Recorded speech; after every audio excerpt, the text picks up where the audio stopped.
waiting for Ann Weston to arrive. I'm just going to give that 1 or 2 more minutes. But while we're waiting, I wanted to thank everybody for attending the G78 webinar that we are hosting today with Fauzya Moore. She is talking about why the general preferential tariff is an issue for Canada's feminist international policy. And we first of all want to welcome everybody to this webinar, and we want to acknowledge that the Group of 78 operates from traditional, unsurrendered, and unceded Algonquin Anishinaabe territory. We recognize that the work of Indigenous reconciliation is a responsibility of all Canadians, including the G78 in its work on international peace, environment, and economic and social justice. Today's webinar is our third for the year. Our first webinar, held a month ago, focused on the failures and successes of the 2 international conferences held last year, COP27, dealing with the climate crisis, and COP15 on the biodiversity crisis. The second was held 2 weeks ago, and this webinar focused on how fossil fuel companies thwart our climate targets through a process of regulatory capture. If you missed these webinars, we urge you to view them on the G78 YouTube channel. Just load up. And that is also accessible through the links on our website and on our Facebook page.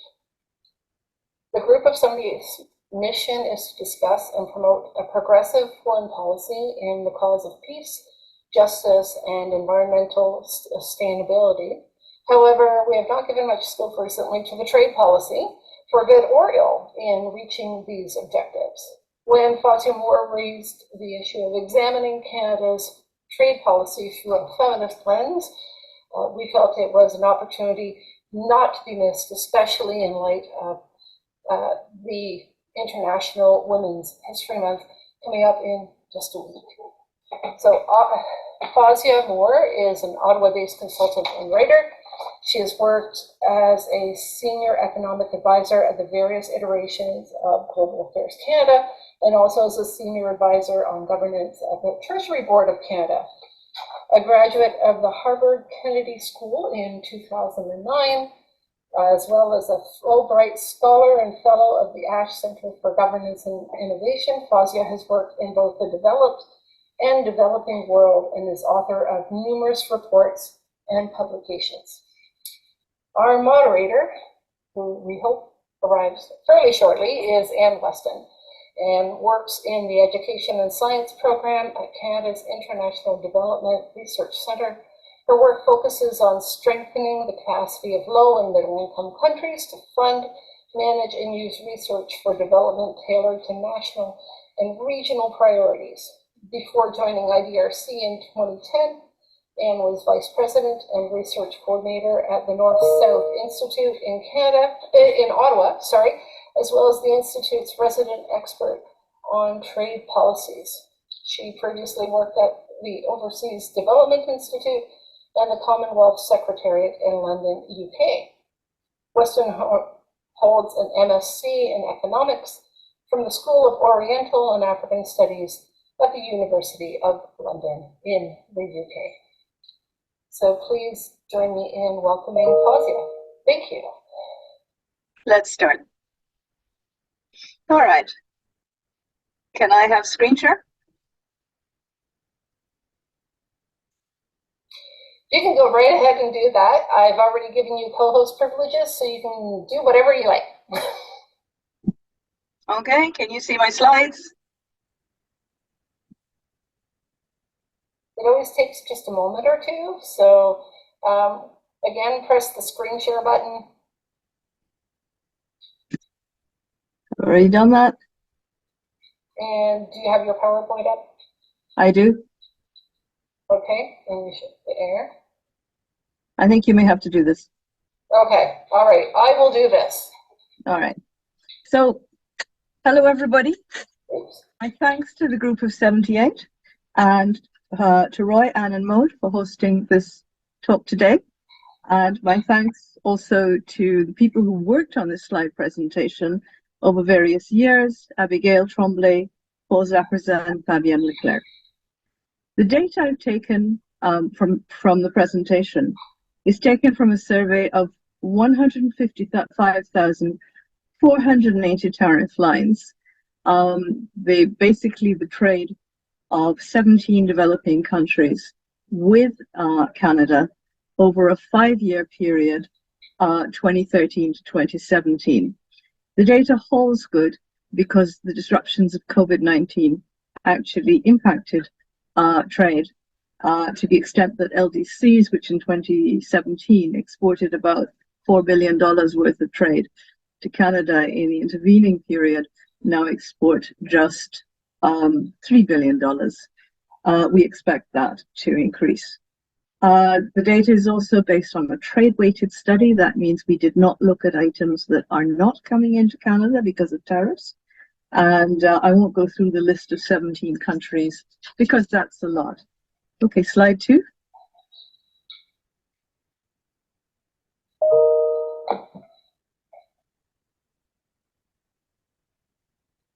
Okay, I'm not seeing the slides. Okay. Hold on a second.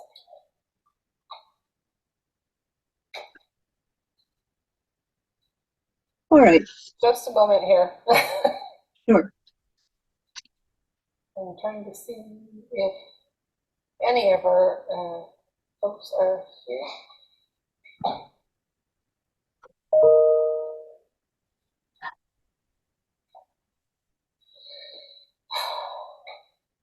Okay, can you see the slides now? You should be able to see them. Yes, Good. so Great. we have that in the, yes. So if you just tell it to go up to slideshow. Okay. And then tell it to start at the beginning. Here we go. As you can see from this first slide, Canada has both a FIA and a PTA dedicated to removing barriers to women's economic growth and advancement. Missing from all the considerations of these two policy directions is any consideration of women in industry, and therefore any consideration of the whether or not Canada is in fact allowing countries to bring in, to export to Canada on favorable conditions. Also missing is any sense of what women as labor in the industrial sector are doing. We'll see in a minute that these are quite critical omissions because, of course, most countries industrialize by beginning with labor-intensive industries, and these industries are usually extremely female. Why have I focused on tariffs? Well, you can read the screen, but frankly, tariffs can destroy a trade. Free trade can create trade, particularly if there are no competing trades within the country. And we know there's a very long history of tariff protections against what I call the labor-intensive triad of textiles, apparel, and footwear, the TAF, that date right back to colonialism, and were supposed to have been resolved during the Doha round, but of course the Doha round of multilateral trade negotiations failed. So, Finance Canada called last year for a review of the general preferential tariff, and that review not only will inevitably focus on the TAF triad, but in doing so it will focus on heavily gendered industries. The issues with the review are quite simply that Canada does not have a preferential tariff in apparel or much of the TAF triad, which means that goods from developing countries come in at actually quite a high rate.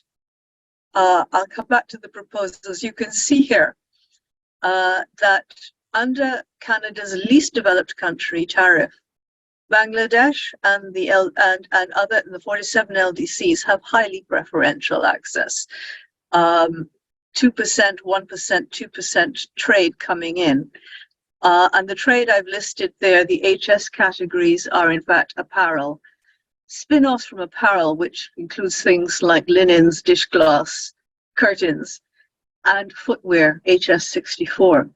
And you can see that while Bangladesh has excellent access, a country like Pakistan has access that in fact will slow the growth of trade and stop it. So the only countries that basically have useful access to the Canadian market are in fact the least developed countries. And some of those, including Bangladesh, are about to be graduated to the much higher tariffs of Pakistan and other non-LDC developing countries, which is why Finance Canada's call is for a preferential tariff on apparel. They're trying to figure out what level they should be graduated to, and if other countries' market access can be dropped to a lower level than it is now, which is a very good thing. In fact, our tariffs are a bit embarrassing. On non-LDC goods, our tariffs are just a bit lower than India's, and nobody wants to be as protective as India. We also actually, the items that we look at, apparel, textiles, footwear, and some spin-off industries like bedding, come in from the US duty-free and may also come in from the EU duty-free. So we're in fact taxing the poor quite heavily. So Finance's GPT review is useful in the sense that it's looking at taxing the poor a bit less. I'm going to argue that we shouldn't be taxing poor countries at all. Why should we do more? First of all, developing country imports to Canada are growing very fast, and they do because they are in the TIF triad and in furniture and bedding. They do provide alternatives to China. There is very little competition from labor-intensive industry in Canada. When Canada first dropped the tariffs to zero on least developed countries, there were 93,000 workers, all of whom were given adjustment, training and payments. And the industries have more or less disappeared. So we actually have no economic rationale for maintaining the tariffs at all, even for non-LDCs.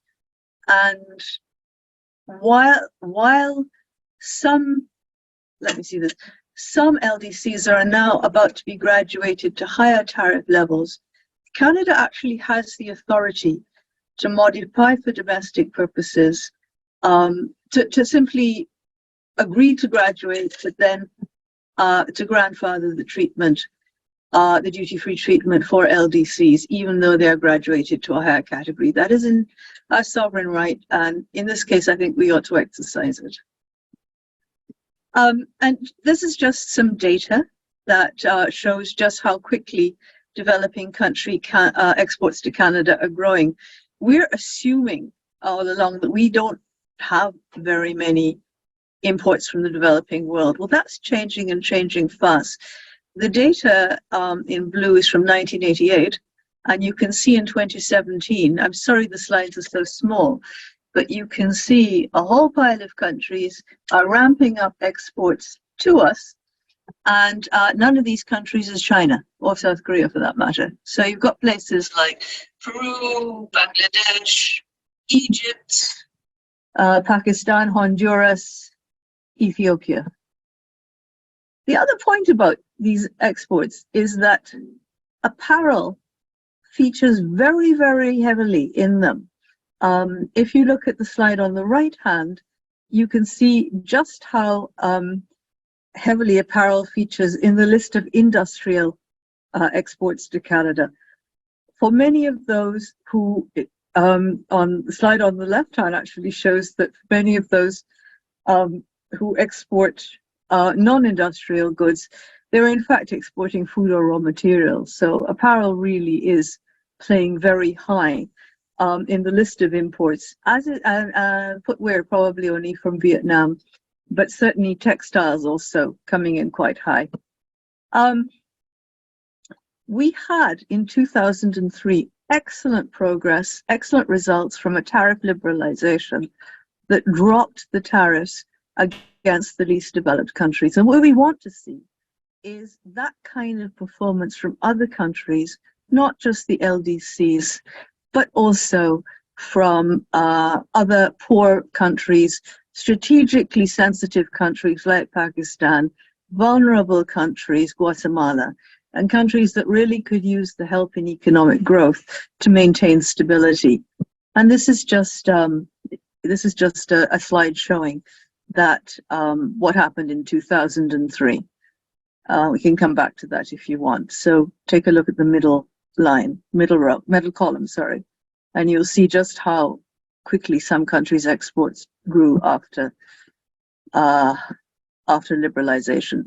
So again, getting back to the finance review, what we don't want is to graduate the LDCs off this list, and we don't have to. What we do want is to expand this kind of preferential treatment to other countries, because there's no reason in Canada why we shouldn't, particularly for lower middle income countries.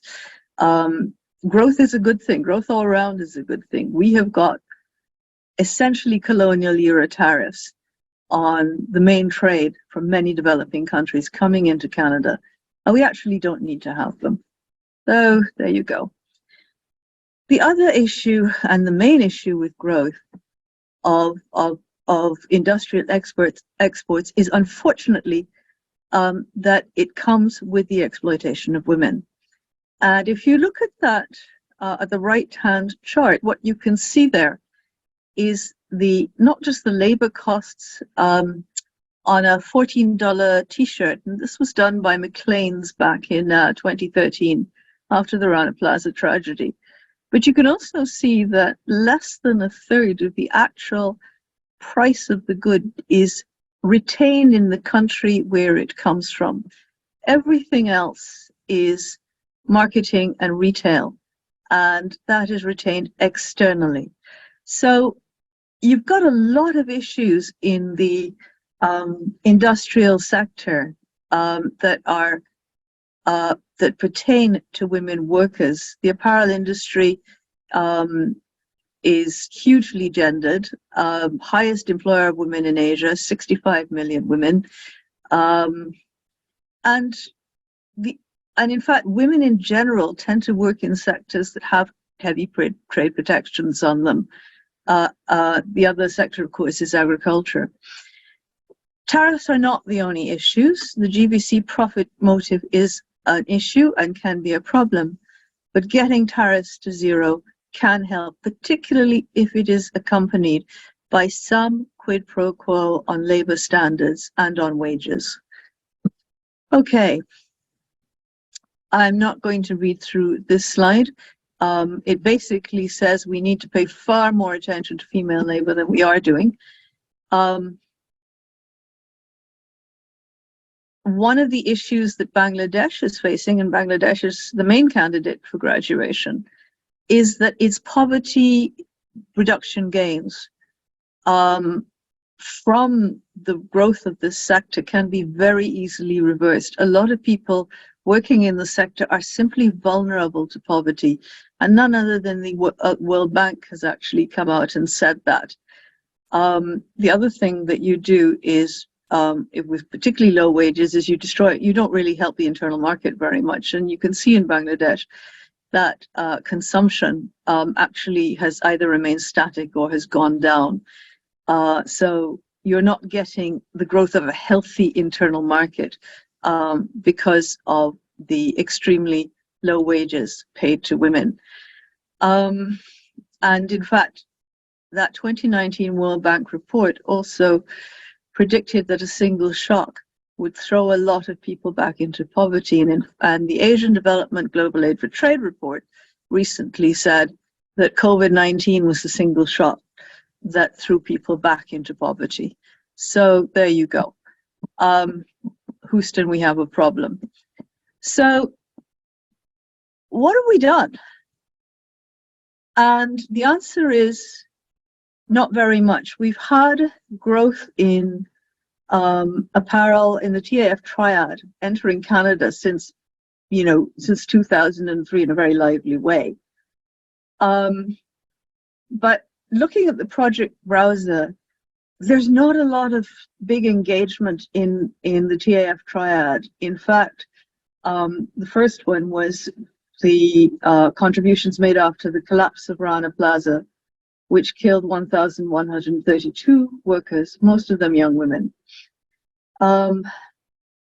We never, as a country or as a government, considered what the Rana Plaza issues meant. In fact, what was happening was that to meet the just-in-time demands of the global apparel industry and the trade liberalizations, countries were throwing up factories at top speed without looking at building standards. And as Rana Plaza was, in a sense, a disaster waiting to happen. And I think I read somewhere there's been 106 industrial accidents since Rana Plaza. The other issue with Rana Plaza is that after it happened, there was a lot of reform of building safety in Bangladesh, but the Bangladeshis keep asking the international community to pay fair prices for apparel. It turns out that some retailers have been asking the manufacturers, even after Rana Plaza, to depress their prices by as much as 13%. So there's a problem there as well. And you'll see in the next slide that one thing I recommend is that the GVCs have a conversation among themselves about pricing in the apparel sector. So we haven't done very much. We need to do more. And where is my next slide? Going the other way. I'm losing my next slide. Okay, so getting back to Finance Canada's proposals, and I've kind of ignored what they are, but they're basically proposing a general preferential tariff on apparel, and hopefully it will be low. The answer to that is yes, please, but we could do better. We could go to no tariff for a lot of countries. The second, on LDC graduation, part of the reason they're proposing a tariff, a lower tariff on apparel, is that if you graduate the LDCs now, they go to a whopping 17% tariff, which will do a number on the pace and expansion of trade. And there's a simple Canadian aphorism: if it ain't broke, don't fix it. It ain't broke. Don't graduate the LDCs, rather extend the treatment to other countries. The other, and again, on the third box here, one of the graduation criteria is if a country meets 1% of global trade. Well, that's an EU thing. The EU has labor-intensive industries to protect. Not many, but some. Zara, for example, in A Coruña in Spain. Although, frankly, Kate Middleton wearing earrings to the BAFTAs does a much better job of protecting Zara than the EU tariffs do. But if countries' growth is a win for us, why on earth are we cutting them off at 1%? They are taking over China's market share. They are growing. Hopefully, we can introduce some growth with equity provisions. But why penalize poor countries for growing when, in fact, we spend all our time telling them that they should grow? So no to a 1% graduation criterion. Then there are a couple of other things I say. Review periods, be careful with them. There is, finance is basically saying that we should have what the Europeans call the GSP plus, which is we don't graduate the LDCs, but we give them the zero access in exchange for reviewing labor and environmental practices on a 5-year basis. Well, my first question is should we be talking to? The countries or the GBCs or both? And my sense is it's both. Look at a P3 approach if necessary. Don't focus all on the developing countries, and be careful about review periods that are 5 years long. They're not that good for investors.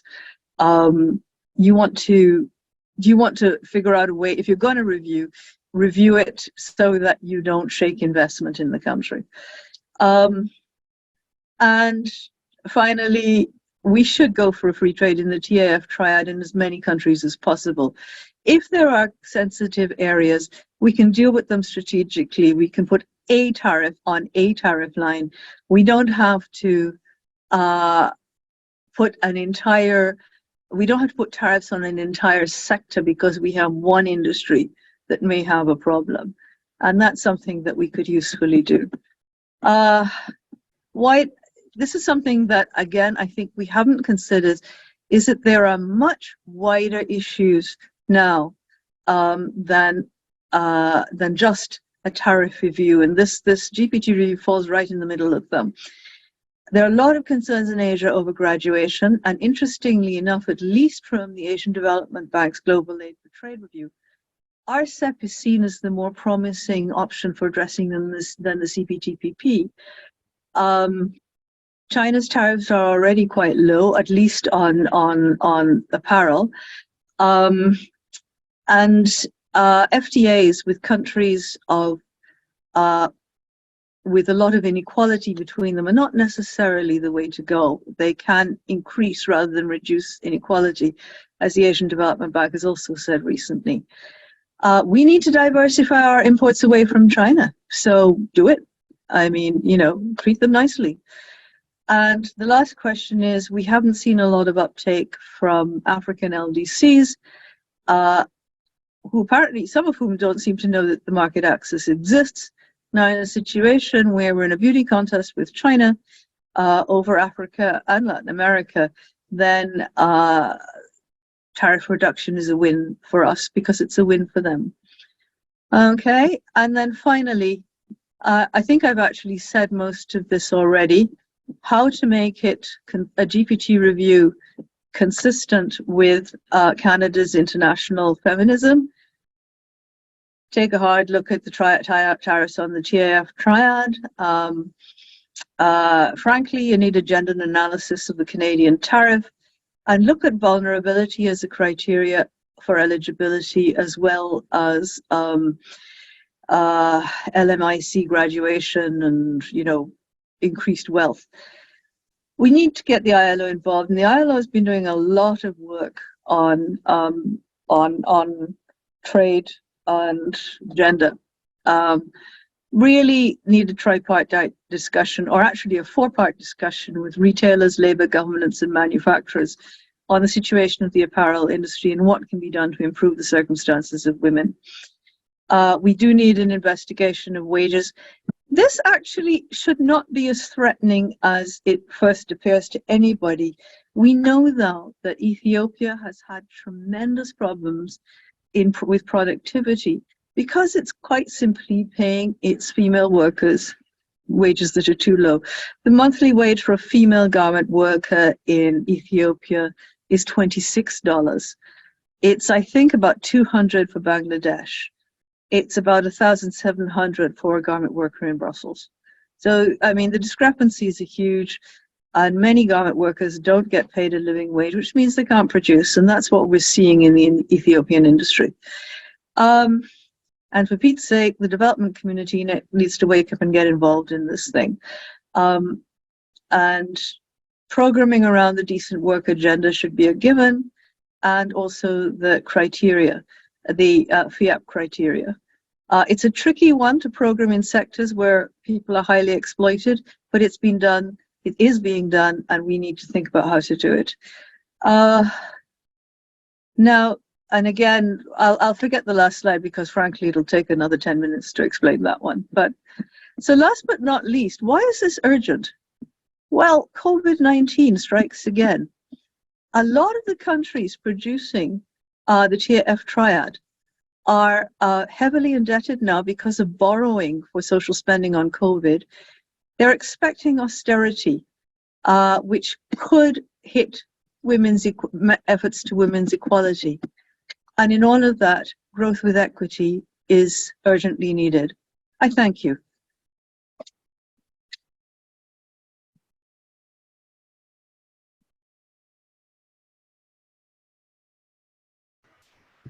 Hello, can you hear Hello. me?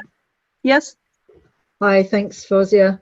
Hi, Roy. Thanks, everybody. I'm really sorry for the delays in joining the. It's funny, after 3 years of COVID and using Zoom, you'd think we'd all have this completely perfected, but for some reason, today of all days was the day that I couldn't work out. It was like a maze, you know. I just couldn't work out which way.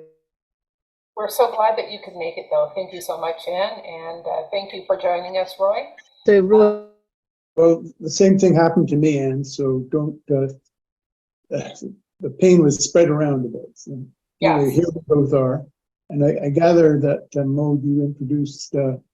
I have already introduced Fauzya, and I did introduce Ann. We're so thankful for you coming today and speaking. I'm sure that you caught most of Fauzya's presentation, so I'm sure you have some questions or comments that you would like to make in that regard. So, Anne, over Sorry, to you. Mike. Go ahead, Roy. Yeah, over to you, Anne. Oh, okay, all right. I can't see. Well, how many people are there actually on the line? Because I can just see some. I mean, I can't tell who's there. Oh, I can see at the bottom. Yes, 17 participants. Okay, great. So, well, yeah. Let me just start off by saying thanks so much. I mean, I really appreciated the work that, or I appreciate the work that Fauzya is doing in this area. I mean, for me, it was quite heartening. I mean, it's a subject that I worked on some time ago, and you know, I thought perhaps somewhat foolishly that the issue of tariffs had been resolved, and that really nowadays everyone was talking about other things like, well, just some of the supply side issues, you know, the women's access to finance, issues of how, you know, intellectual property. I mean, the sort of things that are in trade and services. There, you know, there's a very active group at the WTO. It's called an informal group on gender and trade, and they've got a number of people that have been producing papers, and there's a lot of discussion about how do you support women's economic empowerment through international trade.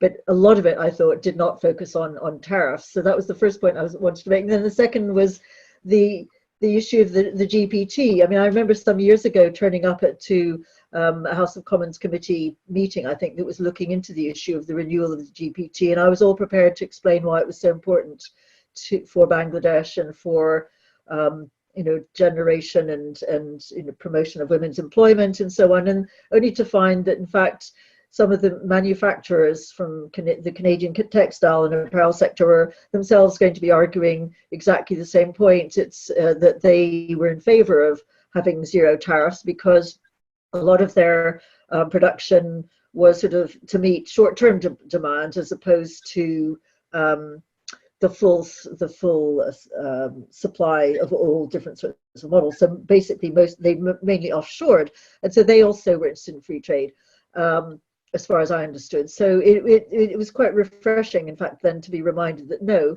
the tariff is still an issue, and that, you know, it's quite a complicated issue, as Fauzya has explained, both in terms of you know, how much we can assume actually does benefit women in the first instance, but then also the fact that perhaps it could be used as a lever to discuss improving labor conditions and so on.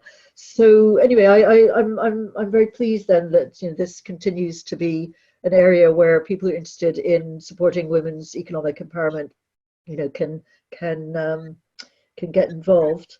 And let me just see from the chat, is there anybody who's actually, oh no, it just says welcome, Roy Nan. Does somebody have a question then for Fauzya that they'd like to pose? Well, maybe while we're waiting for people to put in their questions, I can raise a question myself. Go on then.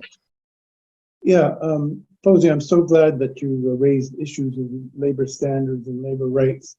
What you didn't raise was the environmental impact. And as you know, there's been a lot of growing criticism of the volume of apparel that's consumed and the carbon footprint that it imposes.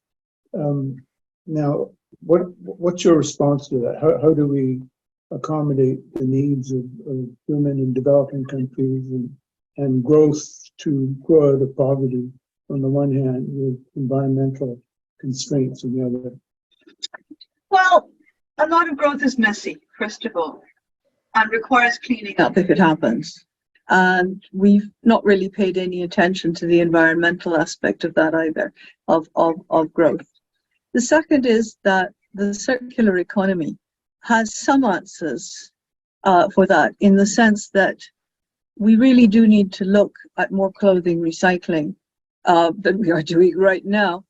And in fact, dial back a little bit the whole impetus for fast fashion.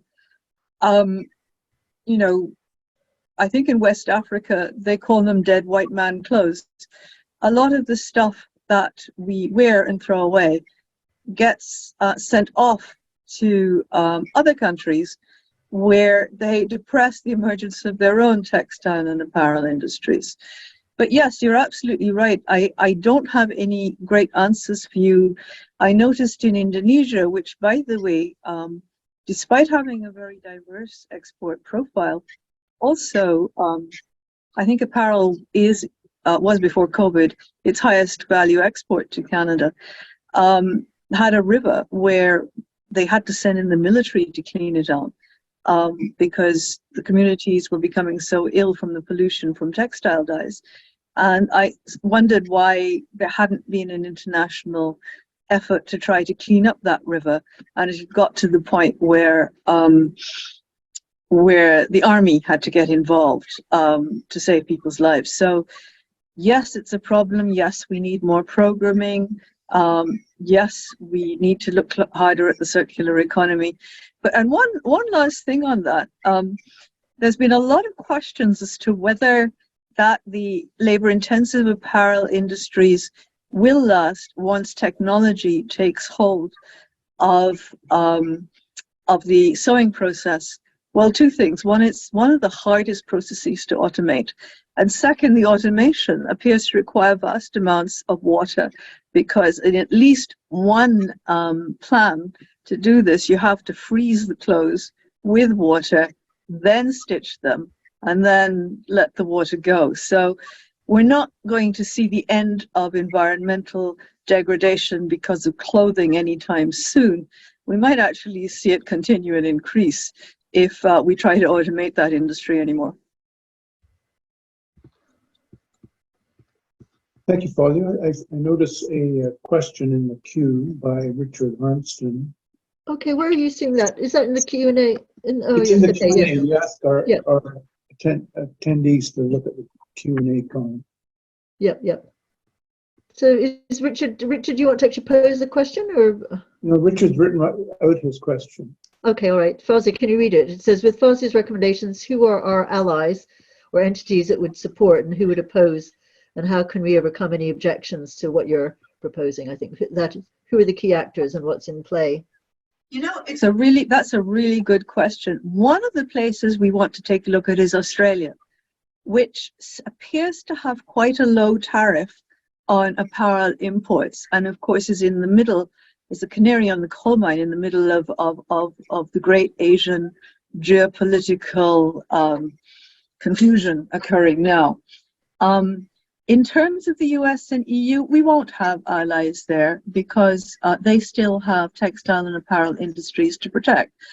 And, you know, but in this instance, because we have so few to protect, it is one of those foreign policy issues where we could, A, make ourselves look good by not following our traditional friends and allies and taking a more independent step. And God knows, we've lost too many Security Council campaigns already. We do need some friends from the developing world. And this might be a way to start generating some friendships.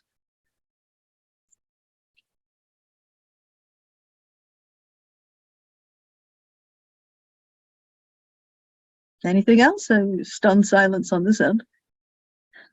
And did you have some questions or observations going on? Philip Halliday has raised his hand. Okay, please go ahead. Sorry, my internet keeps cutting out. I only live in the capital city of Canada, and my internet's normally fine. Today's one of those days, I guess. Philip Please go Halliday? ahead. Can somebody let Philip speak? Yep, Philip, I have unmuted you.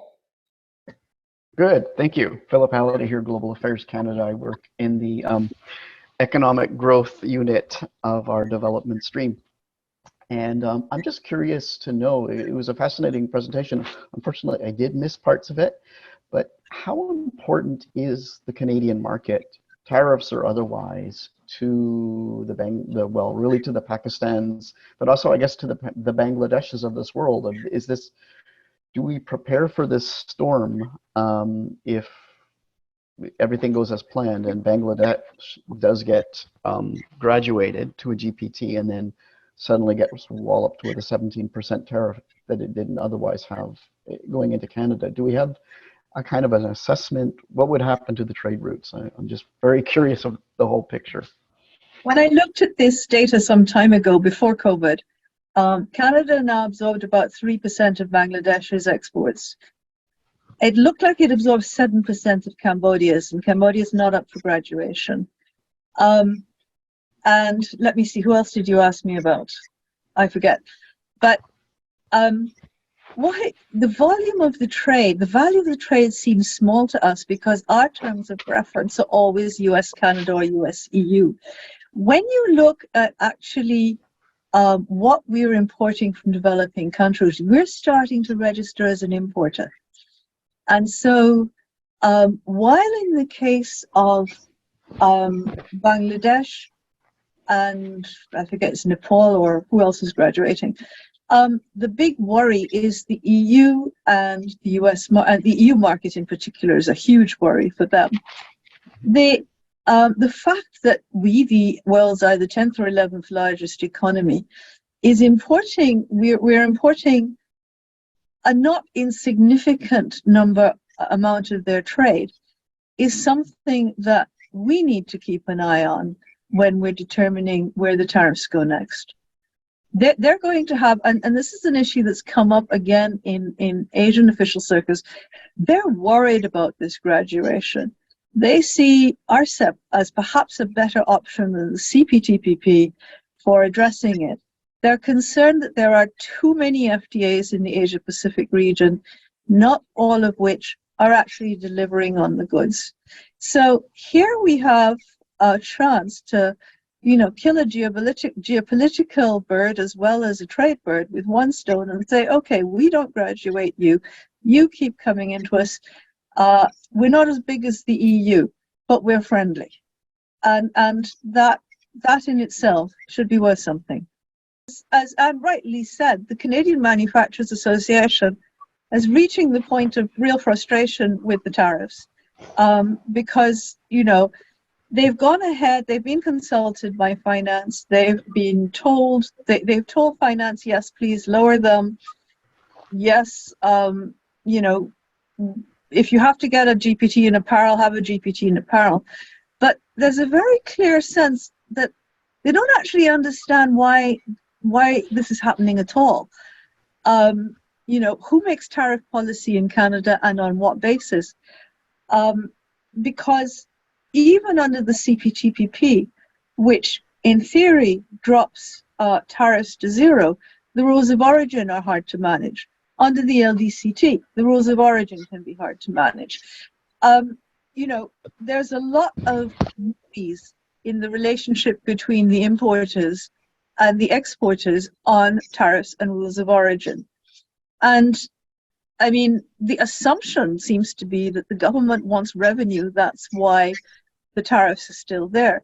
Now, why on earth in an economy in a government of $300 billion, we need revenue from a few tiny exporters around the world is beyond me. It doesn't make sense. But what seems to be happening is that we're following the sort of middle of the road standard international WTO practice on these issues. And we actually don't have to do so. And that's the question I'm raising. Why on earth are we doing so? So we won't have I'm sure that there will be some producers somewhere who will say, oh my God, no, you can't do this because India's a competition or whatever. But we don't have, I don't have any sense that, that the importers are particularly happy with the idea of these tariffs. So are there any other questions? Because I've got one on the extent to which preferential tariffs are actually governed by any sort of multilateral rules, or are there any considerations beyond just what's good for the Canadian economy or Canadian producers in the way in which you've explained it, or what's good for the exporters? I mean, I would have thought that, I mean, there's two possible answers I would have thought of. One is that there's a sort of an understanding within the WTO of how you approach preferential tariffs. And then the second part would be whether or not we're using these tariffs as a negotiating tool to get access to other markets. So, it could be important to retain them, even if we're not needing them for, the actual textile and clothing industry in Canada. So. Yeah, and that's an important issue. First of all, on multilateral rules, these things were supposed to have gone with the Doha debacle, and they didn't because countries couldn't reach an agreement on agricultural protections and subsidies, so they went out the window. Some countries have since unilaterally reduced them, others have not. In terms of negotiate, yes, when you have an FTA, the thing that most often disappears are the agreements, are textile apparel and footwear and a few others. Those are the tariffs that are left, and those are the ones that disappear. For some countries that's important, for some they're not. But there's several issues there. First is, not these countries, not all of these countries are of FTA interest to Canada. Second, even if they were, the classic feminist critique of trade liberalization between unequals can kick in. Liberalization is not necessarily a good thing between unequal partners, and it may be worse for women. The third is this, and we really do need to use our imaginations on these issues. We should be now past the stage where holding on to tariffs in the TAF triad are all we have to offer as a quid pro quo for developing country buy-in to an FTA or any kind of other trade agreement. There are enough economic growth approaches now that if we took them seriously, we could offer instead as a quid pro quo, including things like use cluster theory. Okay, we'll help you strengthen an industrial cluster. We'll identify the sector which is stopping you from growing and put some money in that. There's a lot we can do other than just saying, yes, we'll give you some development assistance. We can actually say, yes, we can help you grow economically by using X approach, investing in X sector, and we'll do that in return for an FTA. That's the first thing. The second is it tariff policy is often observed more in the breach than the honored more in the breach than the observance. If you have a country where you have strategic interests, then you can very likely say, okay, we're not going to drop these tariffs unless there's an FTA. But with so many others, we don't have a lot of strategic interests yet, and therefore we don't need to retain them. And I have a question. Go on. I may have missed this at the beginning of your presentation because I joined late, but could you say a few words about process for those who are interested in making a difference on these issues? I gather there's a series of consultations going on now, or hearings, in which you are yourself participating. Can others participate? What is the process and how open is it? I don't know. I know that the some industry associations have written into Finance Canada with their advice. I know that there may be the review may be announced in the 2023 budget, and new rules are expected between by 2025. What we don't know is if during that 2023 to 25 there will be additional consultations, but it may be time to ask the question. And who should that question be posed? I would think the Ministers of Finance, Development and Trade. Okay. The three. Finance has the lead, but finance has not always been well served by the trade and development groups feeding into this kind of process. The silos in the government are too strong. I see Laura McDonald has a hand up. To speak. Oh, how can you see that? That's good to know. Laura, please go ahead. In the participant list. Oh, okay, yeah, okay. I'm okay. Now I can see it. It was blocked by something else. Hi, Laura. Hi there. Laura McDonald, Carleton University. Hi, Fauzya. Really enjoyed your presentation. Yeah, about the process question, I don't know much about this area of policy. So I was wondering what the role of the Trade Department is, and wanted to mention that I'm a member of there's a Gender and Trade Advisory Group that the Trade Department has established. I don't know if you're a member of that, or have you participated in that? So I could possibly suggest that they invite you to speak sometime. Yes. So it's specifically focused on gender issues and trade. A lot of the talk is about trade agreements, but I think it would be helpful to bring your voice into that discussion. So I could raise that with them. So maybe could you write your email address into the chat or something, and I could send it in, or you can email me if you want. Anyways, but my substantive question is, you said something about, well, growth is good, growth is always good. And I have some concerns about you saying that, from an experience studying Mexico and Central America, there has been massive growth in exports in labor intensive industries, but wages have not budged. And there are, very complex mechanisms involved in the reasons for that. And I'm just reading a bunch of literature for an article I'm writing about trade provisions around labor. And, there's a lot of consensus that basically they don't work. Yes. Although there's some hope that the new USMCA or CUSMA, a much more punitive approach might work, but it doesn't apply to the sectors you're talking about.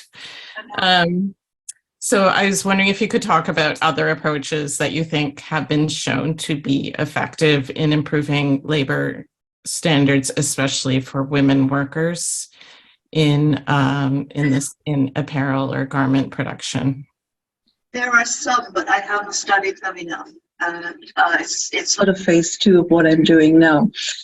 Let me say this. First of all, there's a great deal of noise around trade agreements and gender chapters. And while they're very nice, I haven't seen any programming from a lot of the new programming that we've financed that actually focuses on the sector, let alone labor standards.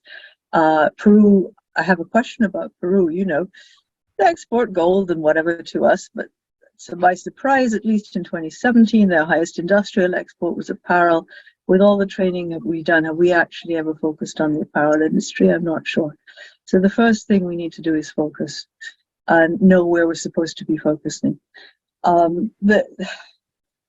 In terms of labor standards, actually, I think, and I think the government's focus on gender has really helped out there, because I'm seeing the ILO suddenly ramp up a whole pile of work in this area, and I'm pleased to see them do it. But thirdly, we really have to take on the issue of workers' rights and what makes sense and what doesn't. And I can tell you that a higher tariff does not, but a high tariff without a quid pro quo, a low tariff without a quid pro quo to increase wages doesn't either. Mm-hmm. Bangladeshi women, apparel workers, did manage to get their wages raised after 2003. But then you know, it was with a lot of agitation. Look at the British Industrial Revolution. Again, a lot of agitation from all kinds of quarters to get workers' rights, including women and children's rights, acknowledged. It happened over time. I don't think we have that kind of time anymore, nor should we. There are countries where industrialization took place relatively less painfully, Sweden for one, and we need to look at good practice and what made a difference and what didn't. So yes, if there's one issue, one takeaway from this is, for Pete's sake, while we're looking at the global issues of tariffs, we absolutely have to look at women as labor and see where we can make a difference. I agree with you. And yes, I'd be happy to speak to your working group. Yeah, it's sadly not mine, but I can pass along your name Sure. as a humble participant. Thanks, Fauzya. My pleasure. Thanks, Laura. Thanks, Fauzya. I was going to say that, I mean, there are other people, as I was mentioning before, there's this informal group on gender and trade at the WTO, which has got links to other international organizations like the ILO, as well as a lot of people who are working more as academics. And there's a research database, and really the idea is to try and bring together people who are thinking about these issues, because I guess the sense would be that having Canada, I mean, notwithstanding with some of what you were saying earlier, Fauzya, but having Canada work on this on its own may not make much difference to what's going on in Bangladesh. If you have a number of other countries and organizations working on it with Canada, that would be helpful. And then at the end of the day, as we all know, these things have to come out of national sort of labor struggles and, you know, national democratic change. And, you know, I recall that probably the one project you were referring to, the one that we were parenthetically involved in, that was funded by CEDA, was through this women's organization called Naryodo Kendra in Bangladesh, which was about promoting education and access to health and safe housing for young women who otherwise came in from the rural areas and were, you know, quite vulnerable to abuse of one sort or another. And I think that was only one small project maybe, but it was an example of the sort of measures that can help to, you know, women to organize and to increase their bargaining power with their employers, I think, if at the same time as having external pressure that could come through the trade route, as you're suggesting. And I agree with you on several levels there. If I had a penny for the number of times when I was in the bureaucracy that people call these issues academic, I'd be a wealthy woman. Complex issues like these can't be sidelined because of priorities that are seen somehow more real. The second is that, where's my phone? I've just lost my train of thought. The second is a question of where do we lead and where do we follow. On the issue of the tariff, I think we can lead, and I think that there will be no particular repercussions if we do. Where we follow or where we collaborate is on the issue of labour standards and what can be done. And I'm talking of a whole lot more than training, which we love to do, but which doesn't really change very much. To improve the circumstances of women. And actually getting back to Laura's point on Mexico, that's the canary in the coal mine, isn't it? You know, a real question there of why things stayed bad, even though it had such excellent market access and whatever. There is really an issue to crunch in Mexico. And it'd be useful, having crunched it, to see what happens, to take lessons from Bangladesh and other places. Okay, I see it's 2:00. Anne has to leave almost immediately. I was just wondering if either Anne or Fauzya had some last minute observations or remarks. Well, I'd like to thank Fauzya for, as I said before, her work in this area and reminding us that we need to reflect on, you know, what can be done at this particular point in time, given that there is the potential for a review of the GPT and the issue of graduation of Bangladesh and maybe others. And, you know, now's the time to really, if we're serious, you know, think about it and see what can be done. not limited to the tariff itself, but to the other accompanying measures that could be used to support people who are working to improve working conditions in the sector in Bangladesh and in other countries, and really to take advantage of some of those networks that already exist, whether it's within Canada, as Laura was mentioning, that gender and trade group, or whether it's through the WTO. And yeah, this is an issue that a number of people are still working on and taking quite seriously, but we've perhaps let it go for a bit. So thanks for reminding us, and for your valiant effort to bring together lots of data, as well as suggestions for what could be done differently. Thank you. I echo those remarks and thank Fauzya for being with us and bringing trade back to a group of 78. We have not given a lot of time or attention to the issue, but there's an inclination for many progressive development thinkers to think of trade as not a good thing, when in fact it can be an enormously good thing in engine for increasing equity and increasing standards of living. So thank you, Fauzya, for that. I'd like to thank Mary Stephanie, our Executive Secretary, for helping to set up this webinar. And before I adjourn, I'd like to bring to your attention the subject of our next webinar, which is taking place 2 weeks from today, on prospects for democracy in Latin America, featuring Max Cameron from the University of British Columbia, and moderated by Laura McDonald, from whom we just heard in this webinar. So that's on Thursday, March the 9th at 1 o'clock, our next G78 webinar. I hope to see you all there soon. And in the meantime, take care. And thank you for attending. Thank you for. Yeah, thanks a lot. Thanks, Roy. Thanks, everyone. Thanks, Thank you Ann. very much. Thank you, everyone. Appreciate this. Bye.